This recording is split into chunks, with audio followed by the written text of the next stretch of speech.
নমস্কার বন্ধুরা, welcome to সম্পাস kitchen. আজকে সম্পাস কিচেনে আরো একটা উৎসব স্পেশাল রেসিপি নিয়ে হাজির হয়েছি। আজকে তৈরি করে দেখাবো পাস্তা স্যুপ। এই পাস্তা স্যুপ দারুণ টেস্টি, আর ছোটদের যেমন ভালো লাগে বড়দেরও তেমন ভালো লাগে। আমরা যখন কোনো অনুষ্ঠানে রেস্টুরেন্টে যাই তখন কিন্তু স্যুপ অর্ডার করি, আর এই পাস্তা স্যুপ বাড়িতে একবার তৈরি করে দেখবেন, দারুণ লাগবে। তাহলে চলুন ঝটপট শুরু করি। সবার প্রথমে একটা কড়াই বসিয়ে নিয়ে আমরা ওভেনটাকে অন করে দেব।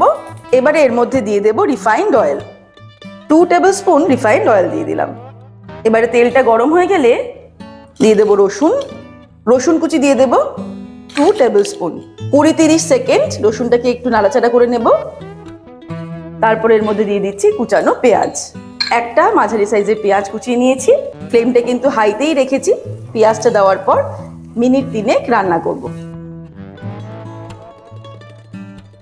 3 মিনিট সবকিছুকে নাড়াচাড়া করে নিলাম।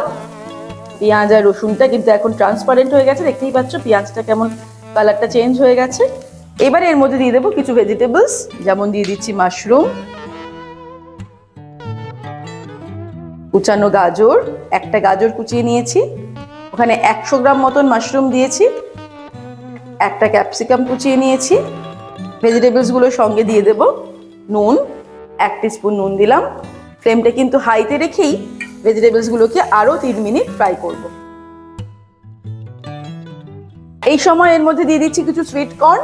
অ্যাকচুয়ালি এই পাস্তা স্যুপ তৈরি করার জন্য আমরা যে কোনো ভেজিটেবলস ব্যবহার করতে পারি। শীতকালে হলে আমরা ব্রকলি দিতে পারি, অথবা আরো কিছু বেল পেপার যদি থাকে সেগুলো কিন্তু ব্যবহার করতে পারি।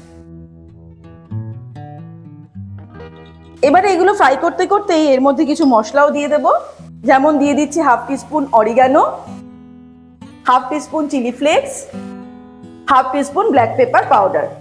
সবকিছুকে নাড়তে নাড়তে মিক্স করে নেব। 3 মিনিট ফ্রাই করা হয়ে গেছে সব ভেজিটেবলস গুলো, কারণ এই সমস্ত ভেজিটেবলস গুলো কিন্তু খুব বেশি ফ্রাই করার দরকার পড়ে না।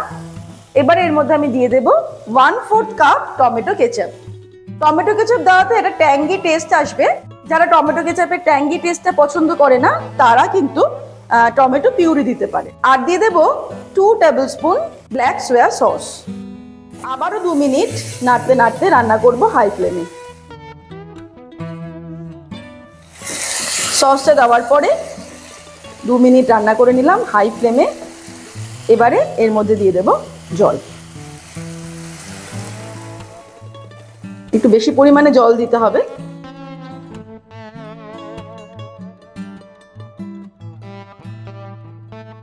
প্রায় আমি 1 লিটার জল দিয়ে দিয়েছি।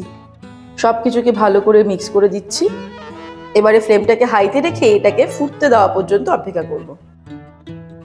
এবারে যেই গ্রেভিটা ফুটতে শুরু করবে এর মধ্যে দিয়ে দেব পাস্তা।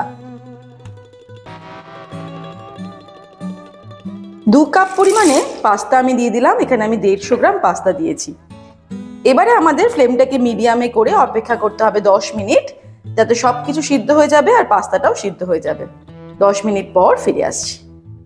এর একটা বোলের মধ্যে নিয়ে নেব কর্নফ্লোর। 2 টিস্পুন কর্নফ্লোর নিয়ে নিলাম। তার মধ্যে অল্প একটু জল দিয়ে দেব, দিয়ে একটা কর্নফ্লোরের স্লারি তৈরি করে নেব। 10 মিনিট আমি এটাকে ফুটিয়ে নিয়েছি। পাস্তাগুলো কিন্তু একদম সিদ্ধ হয়ে গেছে, ফুলে উঠেছে। এবারে ফ্লেমটাকে একদম লোতে করে এর মধ্যে দিয়ে দেব তৈরি করে রাখা কর্নফ্লোরের স্লারি। কর্নফ্লোরটা দিয়েই এবারে একটুখানি মিক্স করে নেব। এরপরে দিয়ে দেব 1 টেবিল স্পুন ভিনিগার। তারপরে এর মধ্যে দিয়ে দেব 1 মুঠো স্প্রিং অনিয়ন কুচানো আর 1 মুঠো ধনেপাতা কুচি। তারপরে সবকিছুকে একবার জাস্ট মিক্স করে নিয়েই ওভেনটাকে অফ করে দেব। পাস্তা স্যুপ আমাদের রেডি। এবারে গরম গরম এটাকে সার্ভ করতে হবে। ব্যাস, আজকের রেসিপি তৈরি হয়ে গেল। খুব সহজে আমরা তৈরি করে ফেলেছি পাস্তা স্যুপ। এই পাস্তা স্যুপ রাত্রেবেলা ডিনারেও সার্ভ করা যেতে পারে, আবার সন্ধ্যেবেলা স্ন্যাক্সও সার্ভ করা যেতে পারে। একবার বাড়িতে এইভাবে তৈরি করে দেখুন, সবার খুব ভালো লাগবে। আজকের রেসিপিটা ভালো লাগলে লাইক করতে আর শেয়ার করতে ভুলবেন না। আর এরকমই দারুণ দারুণ রেসিপিগুলোর আপডেট পাওয়ার জন্য সম্পাস কিচেন চ্যানেলটিকে সাবস্ক্রাইব করে নিন, আর অবশ্যই বেল নোটিফিকেশনটা অ্যাক্টিভেট করে নেবেন।